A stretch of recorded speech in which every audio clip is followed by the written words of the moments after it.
Hello बच्चों, कैसे हो आप लोग। आई होप आप सब लोग अच्छे होंगे। Welcome back to my second video of computer fundamental.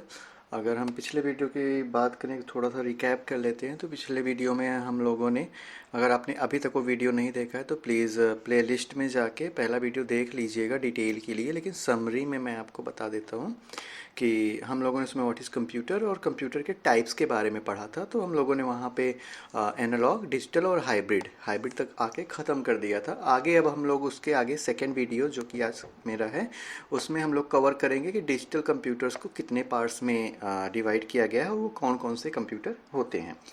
तो गाइस, अगर बात करें तो डिजिटल कंप्यूटर्स को बेसिकली क्लासीफाई जो किया गया वो किया गया साइज़ एंड पावर के बेसिस पे। किसके? साइज़ एंड पावर के बेसिस पे क्लासीफाई किया गया। अब अगर size and power, power in the sense electricity का पावर नहीं, वो तो ठीक है, एक कंटेंट है ही कि वो चीज़ होना ही होना है।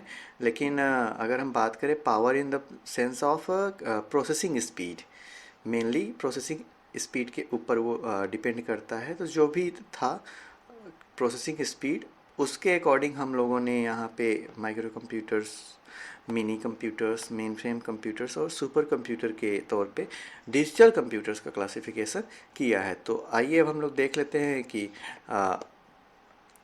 एक एक करके कि माइक्रो कंप्यूटर्स क्या होते हैं, मिनी कंप्यूटर्स क्या होते हैं, मेन फ्रेम कंप्यूटर्स क्या होते हैं और सुपर कंप्यूटर्स क्या होते हैं। बच्चों याद रखना, ये डिजिटल कंप्यूटर्स के क्लासिफिकेशन हो रहे हैं, किसी और के नहीं हो रहे हैं। क्योंकि अगर वो ग्राफ आपको याद होगा पिछले वाली क्लास में जो हमने आपको एक ग्राफ दिखाया था, आई होप आप लोगों को याद होगा। अगर नहीं होगा तो मैं एक बार आपको फिर से दिखा देता हूँ वो ग्राफ। अगर आपने वो ग्राफ मिस किया है, ये पूरा एक ग्राफ है, डिटेल में आपको पहली वीडियो में मिल जाएगा। तो देखो, कंप्यूटर को 3 पार्ट में डिवाइड किया गया था, फिर 3 में डिजिटल को फिर 4 पार्ट में डिवाइड किया गया है और फिर माइक्रो को भी 4 पार्ट में फर्दर डिवाइड किया गया है। तो कह सकते हो कि ये वीडियो जो है वो उसी पहले वीडियो का ही पार्ट है। तो इसके लिए पहले आपको पहला वीडियो देखना पड़ेगा। तो digital computers are generally classified by size and power. Power हमने बता दिया कि प्रोसेसिंग कैपेसिटी के ऊपर होती है। तो माइक्रो कंप्यूटर्स की अगर बात करें तो माइक्रो कंप्यूटर्स क्या होते हैं? स्मॉल होते हैं, इनएक्सपेंसिव होते हैं। इनएक्सपेंसिव मतलब थोड़े से सस्ते होते हैं। और उसमें माइक्रो प्रोसेसर होता है जिसको उसका सीपीयू बोलते हैं। मीन्स सारे प्रोसेसिंग के रिस्पॉन्सिबल जो कंपोनेंट होता है उसको माइक्रो प्रोसेसर कहते हैं।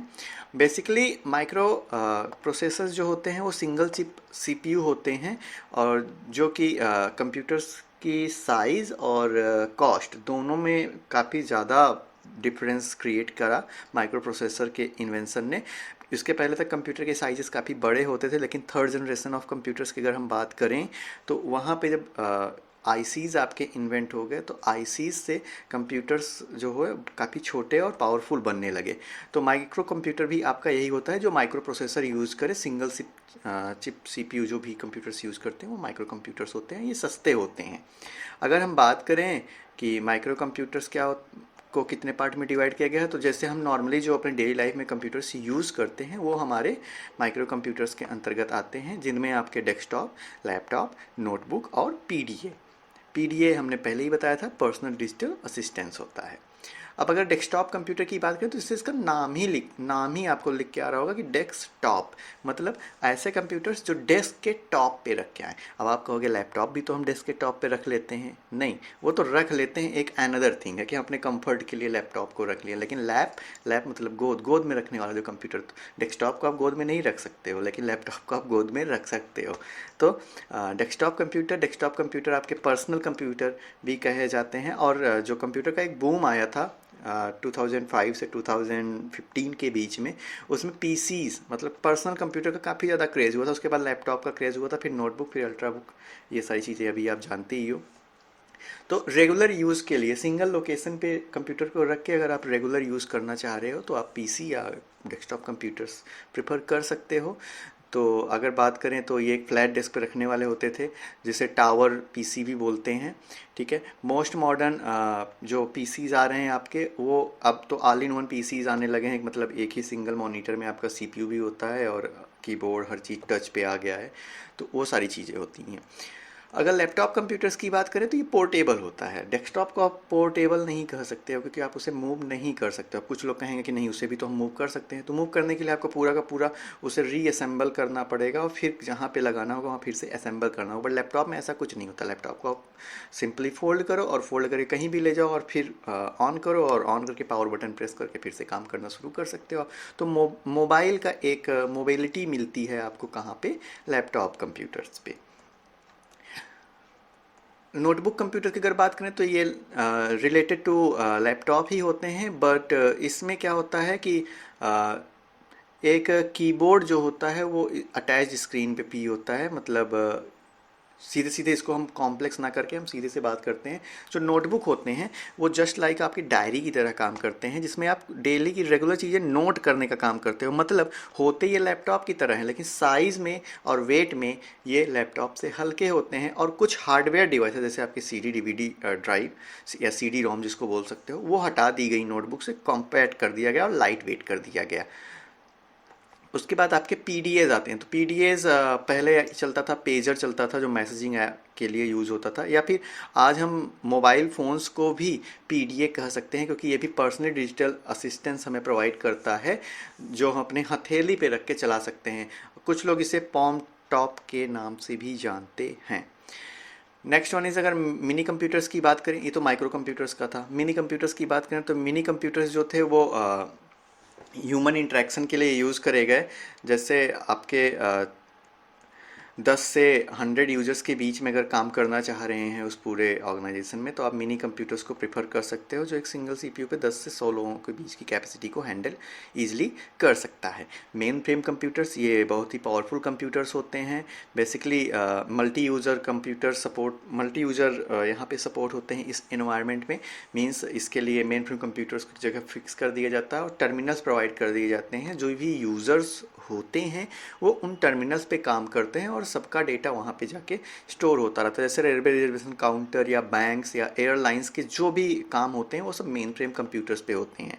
अब यहाँ पे मेन फ्रेम कंप्यूटर्स इसलिए यूज होते हैं, मिनी या माइक्रो कंप्यूटर्स इसलिए नहीं यूज होते क्योंकि रेलवे में अगर है तो हम बात करें तो रेलवे में 1 मिनट में हज़ारों लाखों ट्रांजेक्शन्स हो रहे हैं, तमाम तरह की एक्टिविटीज़ हो रही हैं, तो वो नॉर्मल कंप्यूटर्स हैंडल नहीं कर पाएंगे। इसीलिए वहाँ पे हाई कैपेसिटी वाले कंप्यूटर्स की ज़रूरत होती है, जिसके लिए वहाँ पे मेन फ्रेम कंप्यूटर्स लगाए जाते हैं।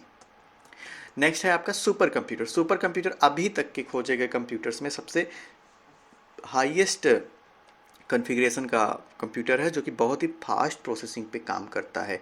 और अगर हम स्पीड की बात करें तो 100 मिलियंस ऑफ इंस्ट्रक्शंस पर सेकेंड ये एग्जीक्यूट कर सकता है। और basically scientific research and astronomy वगैरह में जो भी कंप्यूटर्स यूज़ होते हैं या फ्लाइट सिमुलेशन वगैरह में जो भी कंप्यूटर्स यूज़ होते हैं वो आपके सब सुपर कंप्यूटर्स होते हैं।